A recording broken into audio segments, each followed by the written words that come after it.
अस्सलाम वालेकुम भाई। जय, वालेकुम सलाम। बैठो।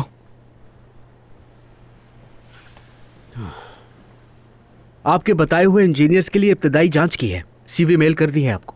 अरे ज़बरदस्त।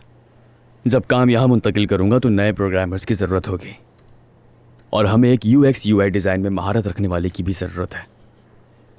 सीवीज में मैंने ऐसे एक शख्स को देखा तो था, लेकिन उसको तरजीह नहीं दी थी। आप रुकिए, मैं भेज देता हूँ। हाँ, भेजो मुझे। आप बात कीजिए भाई, मैं ईमेल कर देता हूँ आपको। ठीक है।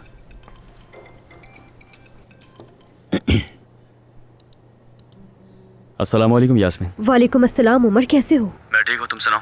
आयजा के लिए फ़ोन किया है। कल बात हुई थी यास्मीन, तुम जानती हो। अरे वो बहुत बीमार है, मैं सुबह से हॉस्पिटल लेकर गई थी। बीमार है? कौन से हॉस्पिटल में, क्या हुआ है?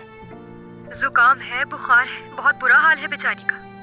जाहिर है जो कुछ उसने झेला है उसका असर तो होना ही था। अफसोस हुआ, अल्लाह शिफा दे उसे। क्या किसी चीज़ की ज़रूरत है? नहीं, कोई ज़रूरत नहीं है। दवाइयाँ भी हैं, ड्रिप वगैरह भी लगवा ली थी, मगर वो इस वक्त इतनी उदास है कि मैं तुम्हें बता नहीं सकती। मगर सिर्फ जुकाम ही है ना? यानी सेहत के लिहाज से कोई संगीन बात तो नहीं? नहीं, लेकिन दरअसल मैं ऑफिस जा रही थी। वो बेचारी मेरे घर में अकेली है। मैंने सोचा कि अगर तुम चले जाओगे तो उसे अच्छा लगेगा। शायद तुम्हें देखकर वो कुछ बेहतर हो जाए। मेरा ख्याल है उसके मंगेतर को फ़ोन करना ज़्यादा मुनासिब रहेगा।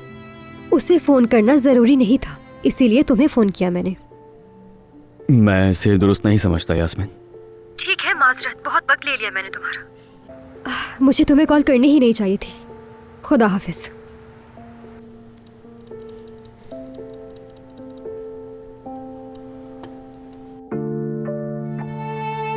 उमर, उमर, उमर, माफ कर दो।